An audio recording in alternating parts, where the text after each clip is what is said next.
I could have been twice as rich if I hadn't made one dumb mistake 50 years ago. That's the truth about wealth. You don't need brilliance to get it. You just need to avoid stupidity long enough. Most people fail at that. They don't go broke because of earthquakes or war. They go broke because they spend money like idiots. I've lived through the Great Depression. I've seen friends lose their homes.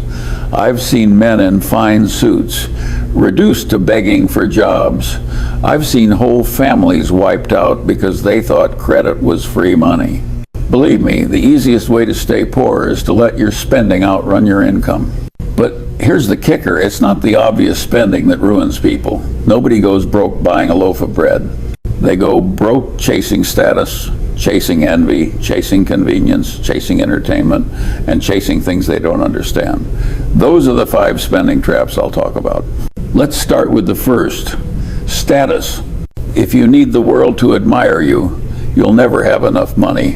In the 1930s, even poor families wanted to look respectable.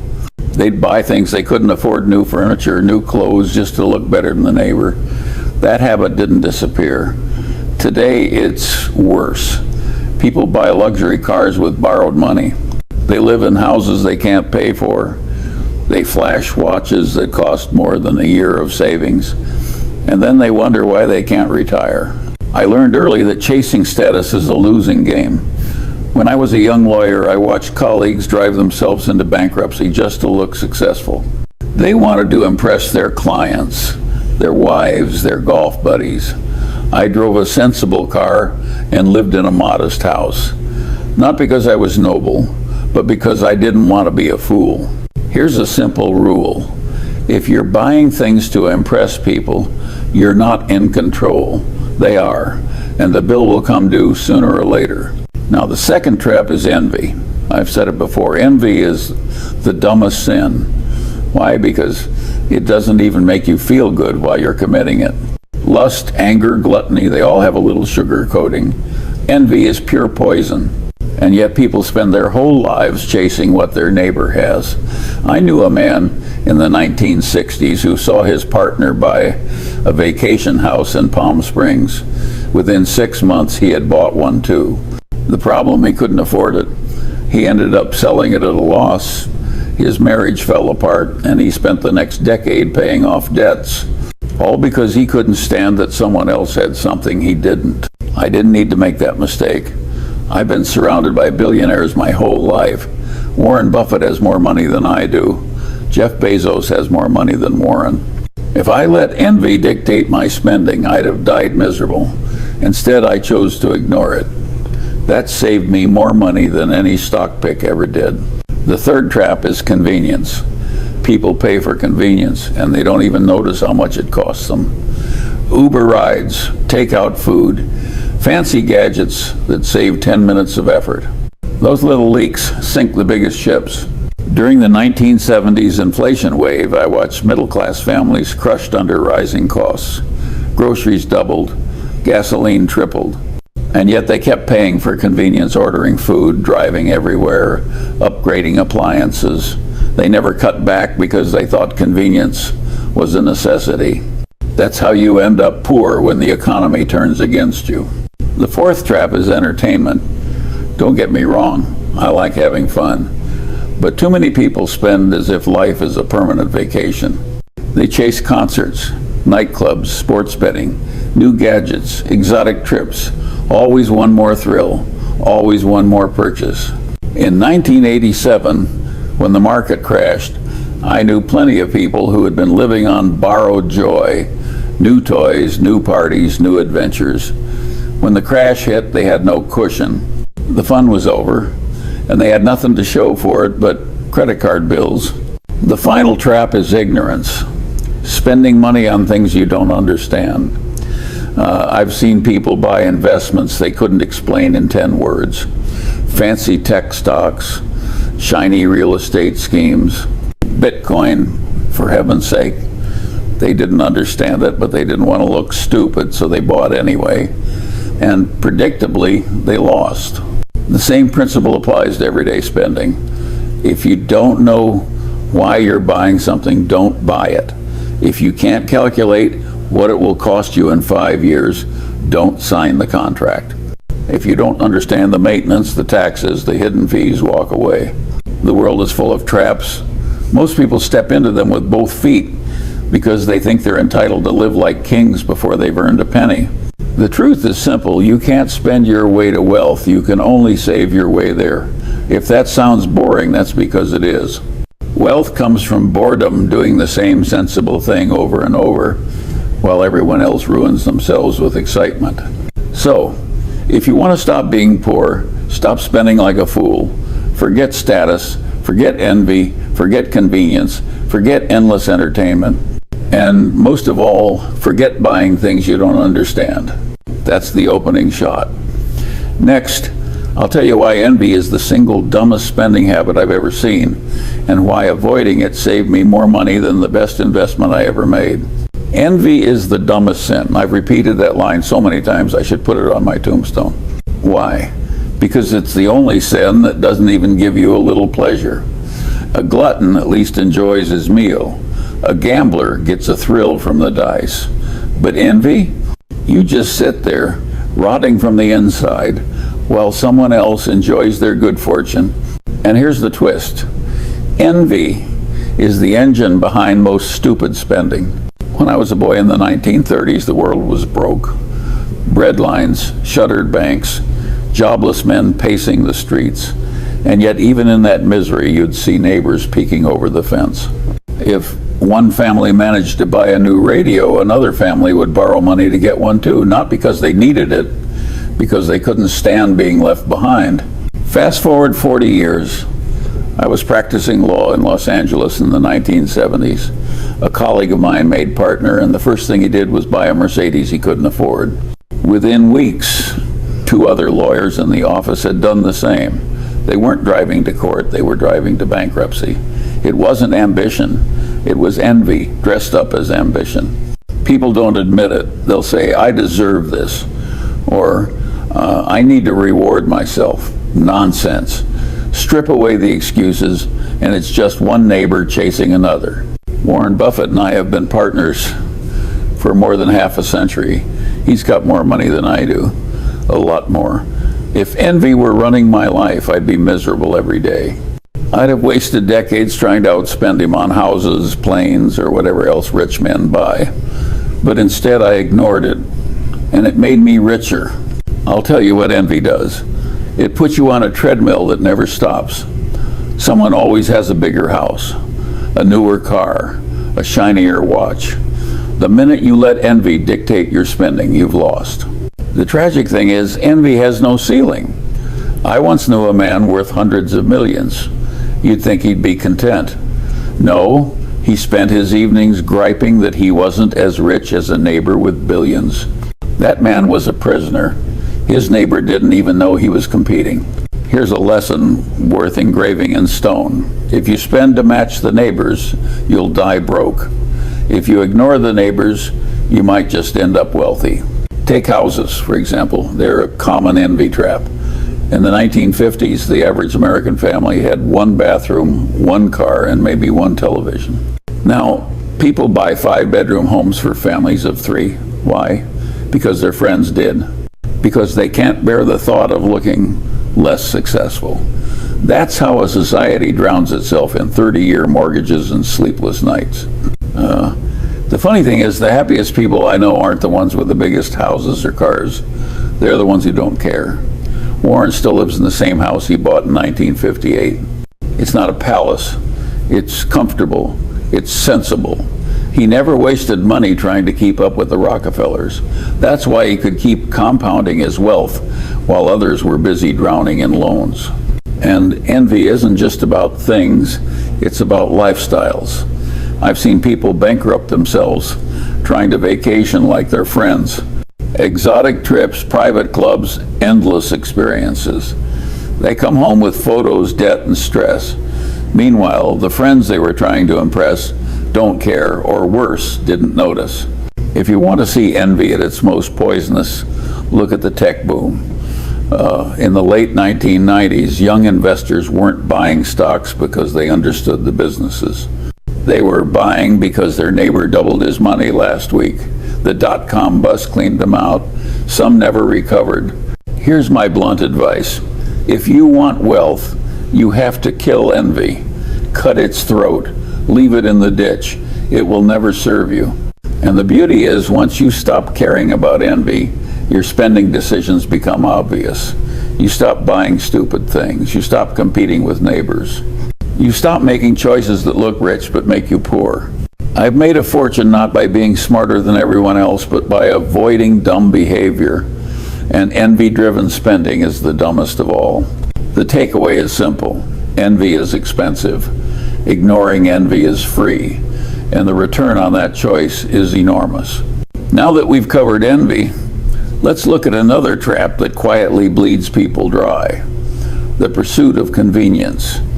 You'd be shocked how much people pay for laziness and how it compounds into poverty over a lifetime. People love convenience. They'll pay any price to avoid effort. And that's exactly why most of them stay poor. The human brain is wired to look for shortcuts. That made sense when survival depended on saving energy for the hunt. But in modern life, those shortcuts come with a receipt, and it's usually bigger than people realize. Take food. In the 1930s, nobody ordered takeout. You couldn't afford it. Families cooked at home because there was no alternative. Today, people treat restaurant food and delivery apps as necessities. They spend half their income on meals they could have made at home for a tenth of the cost. Then they complain they can't save for retirement. I once knew a young lawyer, bright kid, good future, but he bought breakfast and lunch out every single day. Bagels in the morning, sandwiches at noon, fancy dinners at night. When I pointed out how much that added up to, he waved it off. I can afford it, he said. 10 years later, he was still paying student loans while I was compounding wealth. He wasn't stupid, he was just careless. Convenience ate his future. The same goes for transportation. Cars are already expensive. Gas, insurance, repairs, it's a money pit. But now people tack on Uber rides, rentals, and convenient upgrades every 2 years.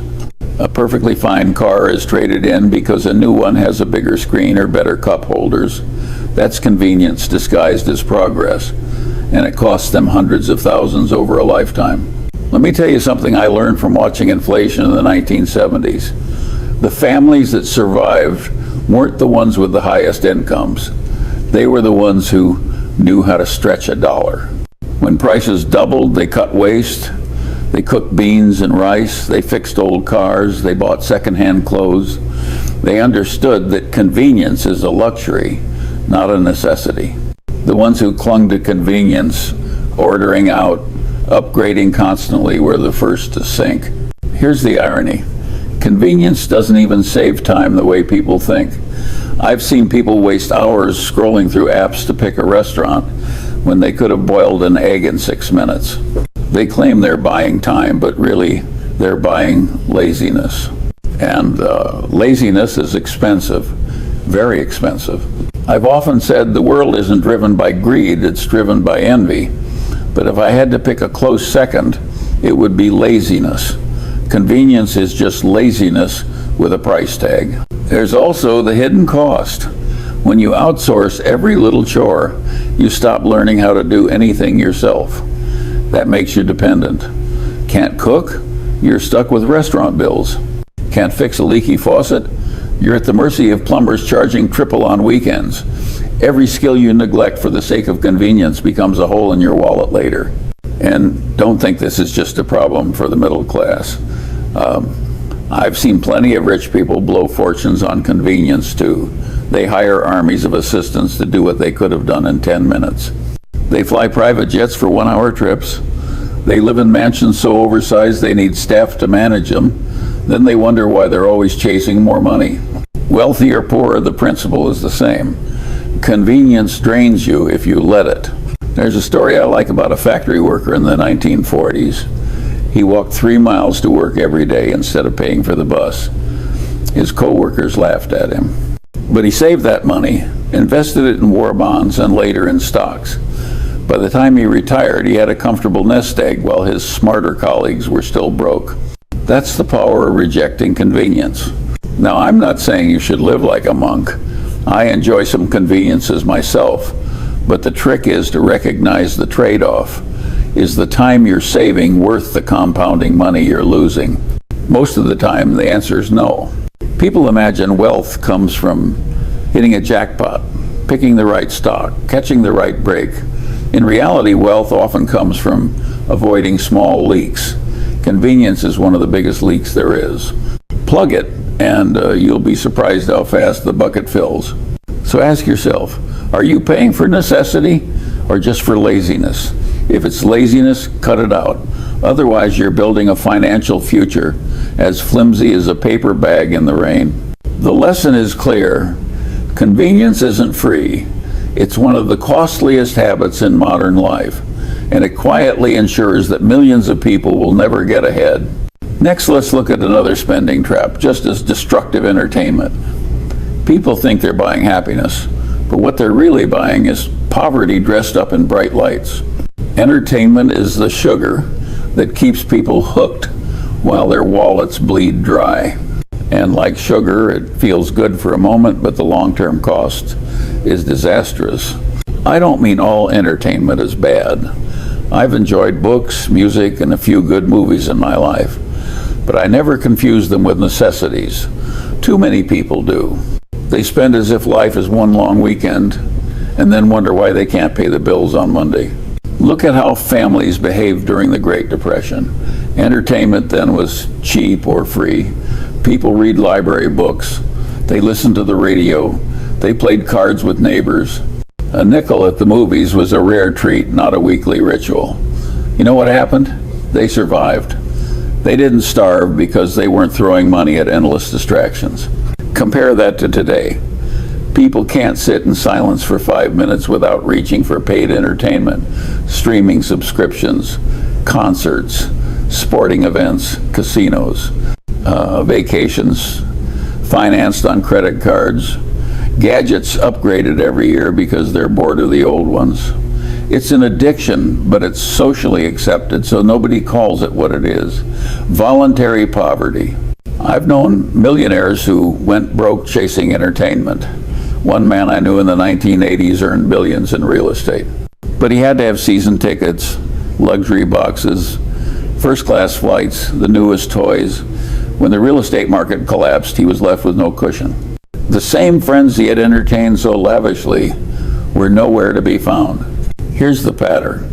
The entertainment industry is designed to extract every spare dollar from you, and it's good at it. Every flashing screen, every new experience, every limited edition product, it's all meant to separate you from your money. If you play their game, you lose. During the 1987 crash, I saw a group of stockbrokers who had been living it up. New cars, weekend trips to Vegas, champagne bills bigger than their rent. When the market collapsed, they had no savings. Some had to sell their homes. A few left the industry entirely. They weren't ruined by the crash itself. They were ruined by years of reckless entertainment spending that left them no margin of safety. There's a reason I've always said, the first rule of compounding is never interrupt it unnecessarily. Every dollar wasted on mindless fun is a dollar that won't compound for you. And over a lifetime, the difference is staggering. Think of it this way. A $200 concert ticket doesn't just cost $200. If you had invested it in a decent business and let it compound for 40 years, it could have been tens of thousands of dollars. Is the 2-hour thrill worth giving up decades of financial independence? Most people never bothered to do that math. That's why most people stay poor. I'm not against fun, but I'm against stupidity. The trick is to enjoy simple pleasures that don't bleed you dry. I've always liked reading. Costs almost nothing, pays enormous dividends in knowledge. Same goes for a long walk, a card game with friends, or a good conversation. You don't need flashing lights and overpriced tickets to have a good life. The problem is that people confuse entertainment with meaning. They think constant stimulation equals happiness. It doesn't. Happiness comes from doing meaningful work, having people you trust, and avoiding stupid mistakes. You don't need to blow half your income at casinos or buy the latest gadget to achieve that. I've often noticed the happiest rich people I know are boring.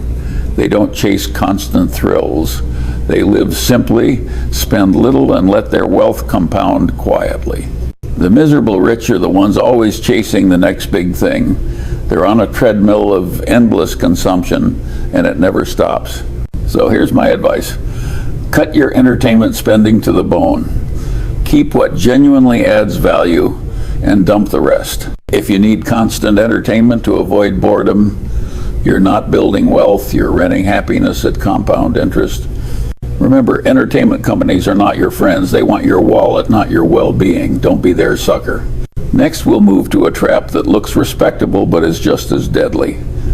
Ignorance. Spending money on things you don't understand is the fastest way to go from comfortable to broke. And I've seen it happen more times than I can count. Ignorance is expensive. Always has been, always will be. And the trouble is, most people don't even know they're paying for it. I've watched people buy things they couldn't explain in 10 words. Cars with hidden costs, insurance they didn't read, investments they couldn't spell. They didn't understand what they were getting, but they signed the papers anyway because everyone else was doing it. That's how fortunes vanish.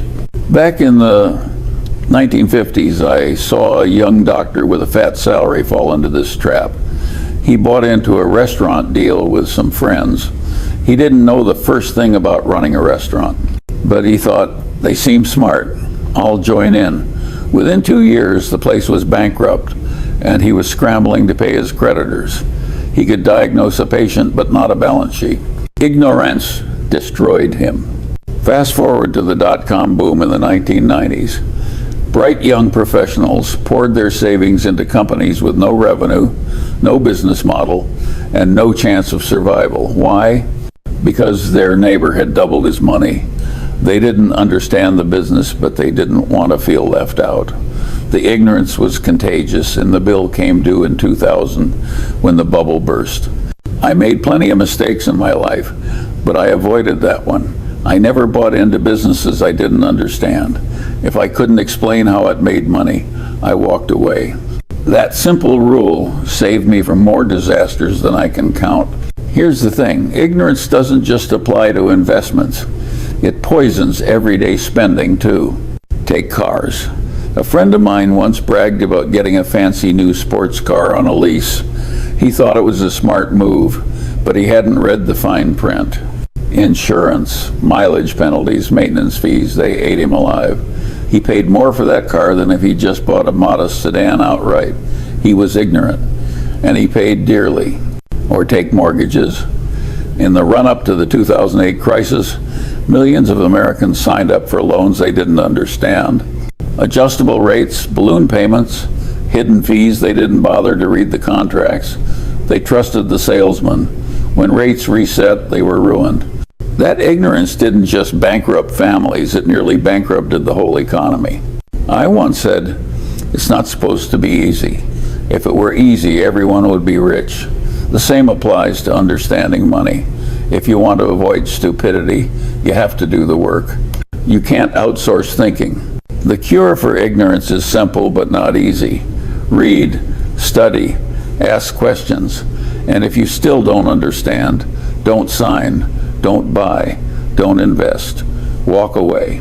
The money you don't lose will compound faster than any hot deal you think you're missing out on. I'll give you an example from my own life. When Warren and I invested, we looked for businesses we could understand. Insurance, candy, furniture, simple things. We ignored the sexy industries we couldn't figure out. People mocked us for not chasing tech in the 1990s. 10 years later, when the bubble burst, we were the ones with money left to buy bargains. Our ignorance saved us because we admitted it. That's another important point. The worst ignorance is not knowing that you're ignorant. If you can admit, I don't understand this, you're already ahead of most people. It takes humility. And humility is rare. Think of ignorance like gravity. It pulls on everyone. If you don't fight it with knowledge, it will drag you straight into the ground. And don't confuse intelligence with knowledge. I've known plenty of smart people who went broke because they were too proud to admit they didn't understand something. They thought brains were enough. They weren't. Brains without discipline just produce expensive mistakes. So, here's the takeaway. Spending money on what you don't understand is gambling, and the house always wins. If you want to avoid poverty, learn before you spend, read before you sign, think before you act. It sounds dull, but dull is profitable. Excitement is expensive. Next, we'll look at one more trap that most people never admit, but almost everyone falls into: status. The hunger to look rich, even when it makes you poor. If envy is the dumbest sin, then status spending is its identical twin. Most people aren't ruined by what they need. They're ruined by trying to look successful before they are. I grew up in the 1930s. Families were broke. They couldn't afford luxuries, but many still tried to keep up appearances. They'd polish shoes until they shined. They'd spend money on Sunday clothes while skipping meals during the week. It wasn't about survival, it was about saving face. That same disease never went away, it just got more expensive. Fast forward to today. You see people buying cars they can't afford to impress neighbors they don't even like. You see families drowning in 30-year mortgages just so they can live in a prestigious zip code. You see young people blowing their paychecks on watches and designer clothes, then swiping credit cards for groceries. That's not wealth, that's theater. And theater has a steep price. I saw this up close when I was a young lawyer. Some of my colleagues drove imported cars and wore flashy suits the moment they made partner. They thought status symbols would attract clients. What they actually attracted were sleepless nights, debt collectors, and eventually ulcers. I kept driving my sensible car. I lived in a modest house. Nobody admired me for it, but the bank account didn't care, and neither did I. The problem with status spending is simple. There's no finish line. Buy a nice car, and suddenly your neighbor buys a nicer one. Upgrade your house, and someone else upgrades theirs. It's a treadmill, and treadmills don't get you anywhere. Warren Buffett is a great example of how to avoid this trap. He still lives in the house he bought in 1958. It's not a palace, it's just a house. If he had fallen for status spending, he could have blown billions chasing the next mansion, the next yacht, the next private island. Instead, he ignored all of it. That's one of the reasons his fortune grew while others shrank. Here's the irony. Status spending doesn't even earn respect. The kind of people impressed by your car or your clothes are the same people who will abandon you when the money runs out. The people who matter don't care. They respect discipline, not displays. I once knew a businessman who built a solid company in the 1970s. He had steady profits, but instead of reinvesting, he bought a plane to look successful. Then he bought a vacation house, then another. By the time a recession hit, he had no cash cushion. The creditors took everything. His status couldn't save him. There's an old saying, big hat, no cattle. It means someone looks rich but owns nothing. That describes most people chasing status today. Fancy cars, rented jewelry, debt-ridden houses, big hat, no cattle. You want to know the ultimate status symbol? Financial independence. Nobody can repossess that. Nobody can foreclose on it. When you have enough money to live without worrying, you've already won the status game, even if nobody notices. The trouble is, most people can't delay gratification long enough to get there. They'd rather look rich today than be rich tomorrow, and tomorrow always comes. I've often said, it's not greed that ruins people, it's envy. But if I were to add a corollary, I'd say, it's not poverty that ruins people, it's status. Poverty is tough, but you can survive it. Status spending is a slow suicide. So here's the blunt truth. If you're buying things mainly to impress others, you're not in control of your life. You're letting other people write your checks, and that's a stupid way to live. The cure is simple. Stop caring. Drive a modest car. Live in a sensible house. Wear clothes that last instead of brands that expire. Let other people chase applause while you chase independence. In the end, You'll be the one with freedom and they'll be the ones with bills. Next, I'll talk about debt status's favorite accomplice. Because once you start chasing appearances, debt is always waiting in the wings. And debt, in my view, is financial quicksand. One step in, and you might never get out. If status is the bait, debt is the hook. And once you bite, you may never get free. I've said it many times, I've never met a man who got rich living on borrowed money, but I've met plenty who got ruined by it. Debt is financial quicksand. You step in a little, thinking you can handle it. Then the ground starts pulling you down, inch by inch. Pretty soon you're buried, and no amount of thrashing will save you. During the Great Depression, I watched families lose everything. Not because they were reckless gamblers, but because they owed more than they could pay. When jobs vanished, creditors came knocking. The lesson was clear. If you don't owe, you can survive almost anything. If you do owe, you're finished. And yet, decade after decade, people fall for the same trap. Credit cards, car loans, mortgages bigger than their paychecks. Buy now, pay later. It's all the same poison, packaged differently. I'll tell you a story. In the 1980s, I knew a young executive with a rising career. Big salary, big bonuses, but he wanted to live like a winner before he'd actually won. He took on debt for a mansion, 2 cars, country club memberships. When the economy dipped, his bonuses vanished, the debt didn't. He spent the next decade crawling out of the hole. If he just lived modestly, he'd have been wealthy. Instead, debt chained him like a dog. Debt also robs you of freedom. I've always valued independence more than luxury. With no debt, you can walk away from a bad deal, a bad job, even a bad city. With debt, you're a prisoner. You don't control your choices, the lender does. Warren Buffett and I built Berkshire Hathaway on discipline. We avoided excessive debt like the plague. When we bought companies, we made sure they weren't drowning in obligations. Why? Because debt makes you fragile. The minute the wind changes, you topple. Without debt, you can weather storms. People forget the world is unpredictable. Recessions, crashes, pandemics, wars, you can't forecast them all. But you can make sure you're prepared. And the simplest preparation is to live without debt. Cash cushions save you, debt buries you. There's another cruel fact. Debt compounds against you. While investments compound for you, debt works the other way. Interest piles up day after day. It's like having a silent enemy working 24 hours a day to make you poorer. And people willingly sign up for it. Think of it this way. Every dollar of interest you pay could have been a dollar of interest earned. Over a lifetime, the difference is enormous. The borrower pays for the lender's yacht. Guess who you'd rather be? I remember once being asked what advice I'd give to young people. I said, avoid debt, especially credit card debt. It sounds simple, almost too simple, but most people are too impatient to follow it. They want everything now. They don't realize that now comes at a price, and the price is their future. Here's the plain truth. If you can't buy something with cash, you can't afford it.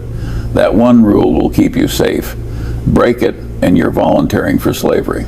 The irony is that debt often starts small. A car loan here, a credit card balance there. People think they'll pay it off quickly, but then life happens. Medical bills, layoffs, recessions. Suddenly, the hole is deeper than they imagined. I've often said, all I want to know is where I'm going to die, so I never go there. Well, financially speaking, debt is where most people go to die. And yet they march straight toward it, smiling, because everyone else is doing the same. So let me be blunt. Debt is the most effective poverty machine ever invented. It turns future potential into present misery. If you want to be free, don't get in. If you're already in, get out as fast as you can. Next, we'll move toward the conclusion. I'll tie these traps together: envy, convenience, entertainment, ignorance, status, and debt, and show you why avoiding stupidity is a far more reliable path to wealth than chasing brilliance. People think getting rich is about brilliance. It isn't. It's about avoiding stupidity long enough for compounding to do its job. I didn't become wealthy by chasing every new idea. I became wealthy by ignoring most of them. That's not a glamorous story, but it's the truth. And the truth is usually boring. Take the traps we've covered: envy, convenience, entertainment, ignorance, status, and debt. Each one looks harmless at first. Each one offers a little thrill. But together, they form a system designed to keep you poor. If you fall for even 2 or 3 of them, you'll spend your life working for banks, neighbors, and strangers instead of yourself. I've said many times, it's remarkable how much long-term advantage we have by trying to be consistently not stupid instead of trying to be very intelligent. Most people try to be clever. They want the hot stock tip, the secret trick, the shortcut to wealth. And while they're busy chasing shortcuts, they're bleeding money through stupid habits. Avoiding stupidity works like compounding. Every dumb thing you don't do adds up over time. Every debt avoided, every useless purchase skipped, every envy-driven expense ignored at all compounds into wealth. Slowly, quietly, invisibly, until one day you wake up rich without even feeling like you struggled to get there. I learned this during the Great Depression. Families who lived simply survived. Families who chased appearances didn't. It wasn't about who was smarter. It was about who avoided stupidity. The same lesson applied in every crisis I've lived through: the oil shocks of the 1970s, the crash of 1987, the dot-com bust, the housing crisis of 2008. The survivors weren't the ones with the flashiest ideas. They were the ones who had cash because they didn't spend it like fools. You don't need to be Einstein to get rich. You just need to not be the average person. And the average person today is neck deep in envy, convenience, entertainment, ignorance, status, and debt. If you can sidestep those, you're already in the top 1% of behavior. Warren and I never aimed to be the smartest investors in the room. We aimed to be the least stupid. That was enough. Here's a simple thought experiment. Imagine 2 people. One earns $100,000 a year and spends $95,000. The other earns $50,000 a year and spends $35,000. Who gets richer? The second one, every time. It's not about how much you make. It's about how much you avoid wasting. That's why I don't waste time lecturing about how to double your income. It's easier and more reliable to stop cutting your own throat with dumb spending. And once you internalize that, life becomes simpler. You don't care what the neighbor drives. You don't care what vacation your coworker brags about. You don't need to prove anything with watches, houses, or toys. You just let your money pile up quietly in good assets. Over decades, the gap between you and the spendthrifts becomes a canyon. It's not dramatic, it's not exciting, but it works. When people ask me for the secret to wealth, I usually disappoint them. They want a formula. I give them common sense. Spend less than you earn, avoid debt, ignore envy, shun status. Learn before you buy. Don't waste money on convenience and entertainment. Then let compounding do its work. Most people won't follow that advice. They'll nod, then walk out and buy something they don't need. That's fine. Their stupidity funds the wealth of people like me. So here's the point. You don't have to be extraordinary to get rich. You just have to avoid being stupid for a very long time. In the next part, I'll show you why this philosophy, this obsession with avoiding stupidity, is exactly why my partnership with Warren worked so well. Not because we were perfect, but because we were less foolish than everyone else. People love to romanticize my partnership with Warren Buffett. They think we had some secret formula. We didn't. We just had discipline. Warren and I were aligned on one principle: don't be stupid. That sounds underwhelming, but it's the foundation of Berkshire Hathaway.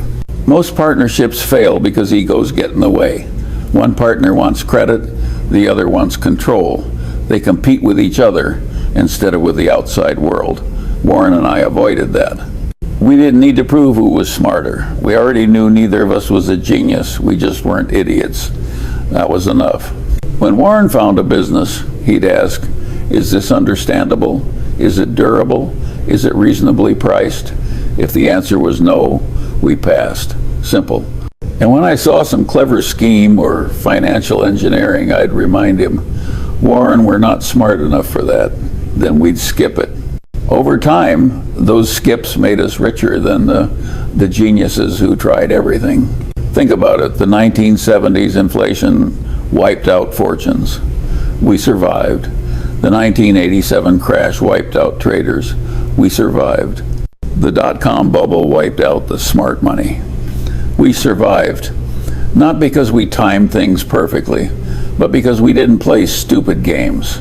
We never borrowed too much. We never bet on things we didn't understand. We never chased fads. That alone put us ahead of 90% of investors. Our personalities help too. Warren is more optimistic. I'm more skeptical. He'll see opportunity where I see risk. That balance kept us from extremes. If he got too excited, I poured cold water on him. If I got too negative, he reminded me that good businesses can survive a lot. Between us, we landed somewhere sensible. But the real glue was that we trusted each other completely. No jealousy, no envy. I never wanted his spotlight, and he never resented my bluntness. That's rare. Most people can't handle someone else's success without envy. Remember what I said earlier? Envy is the dumbest sin. We cut it out, and it made our partnership durable. The truth is, Berkshire didn't become great because we were brilliant investors. It became great because we built a system that avoided stupidity. We picked businesses we understood. We let them run. We didn't interrupt compounding. We didn't panic in downturns. That's it. Here's the story. When the internet bubble was raging in the late 1990s, people mocked us. Old men stuck in the past don't understand technology. They were right, we didn't. So we stayed out. That looked stupid for a few years until it turned out to be the smartest move we could have made. Everyone else lost fortunes, we kept ours. Sometimes the best decision is to sit still while everyone else jumps off a cliff. That's the heart of our philosophy. We didn't try to be right every time. We just tried to avoid being wrong in catastrophic ways. If you don't blow up, compounding will take care of the rest. Most people can't follow that philosophy because it requires patience and humility. They want action, excitement, and cleverness. They want to outsmart the crowd. Warren and I never cared about that. We cared about surviving and compounding. That was enough to make us billionaires. So, if you want to understand why we worked, don't look for brilliance. Look for discipline. Look for two men willing to avoid stupidity for 50 years straight. That's the whole story. In the final part, I'll bring this all together and leave you with one last blunt truth. If you're not spending less than you earn, nothing I say or anyone else says will help you. After all these words, the rule is still simple. Spend less than you earn. If you don't do that, nothing else matters. You can read every book on investing. You can follow Buffett, copy my sayings, or memorize financial formulas. But if your spending outruns your income, you're finished. I saw it during the Great Depression. Families with modest incomes survived because they lived within their means. Families with higher incomes went broke because they spent more than they earned. That lesson hasn't changed in 90 years. Here's the irony. People know this rule. Ask anyone on the street. They'll say, yes, of course, spend less than you earn. But then they walk into a store and buy things they don't need with money. They don't have to impress people they don't like. That's why so few get rich. Warren and I didn't get rich by being brilliant. We got rich by being consistent. Year after year, we saved, we invested, we avoided stupidity. That's it. No secrets, no magic, just discipline. Most people want excitement. They want a fast lane to wealth. They want to hear about the hot stock or the secret strategy. I disappoint them every time. The truth is dull. Cut envy, cut convenience, cut entertainment, cut ignorance, cut status, cut debt. Let compounding work. Over decades, that's what builds real wealth. And here's a hard truth. Nobody can do it for you. Not me, not Warren, not the government. If you can't live on less than you make, nobody can help you. You'll stay on the hamster wheel forever. The good news is, once you learn this discipline, you don't need brilliance. You don't need luck. You don't need perfect timing. You just need time. The dollars you don't waste today will quietly multiply tomorrow. I didn't plan to become a billionaire, I just overshot. I lived simply, avoided stupidity, and let compounding surprise me. That's all wealth really is, the byproduct of not screwing up for a very long time. So, the choice is yours. Do you want the applause today or the independence tomorrow? Do you want to look rich or be rich? I'll leave you with this. If you can't save money, then the seeds of wealth will never sprout. If you can save money, even a little, you've already beaten 90% of the population. And if that sounds boring, good. Wealth is built in boredom, while the rest of the world entertains itself into poverty. The rule couldn't be simpler. Spend less than you earn, stick with it, let time do the rest. That's the closest thing you'll ever get to a guarantee in this world.